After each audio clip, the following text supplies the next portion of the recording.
तुम्हाला माहिती आहे का, जर तुम्ही 1 कप गव्हाच्या पिठामध्ये 1/4 कप रवा घातला, थोडासा ओवा, मीठ, तेल टाकून जर मिक्स करून घेतलं, त्यानंतर जर तुम्ही याच्यामध्ये थोडं पाणी घालून एक सेमी सॉफ्ट डो तयार करून घेतला आणि तो रेस्टसाठी 10 मिनिट सोडून दिला.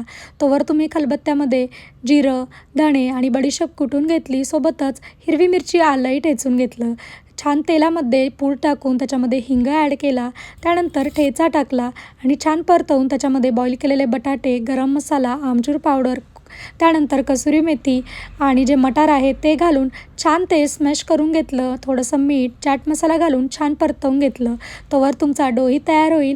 हा डोला छान तुम्ही सॉफ्ट बॉल करून घेतले. त्यानंतर याच्यात स्टफिंग आणि चीजचा एक क्यूब भरून छान हातावर छोटे छोटे गोल बॉल करून घेतले.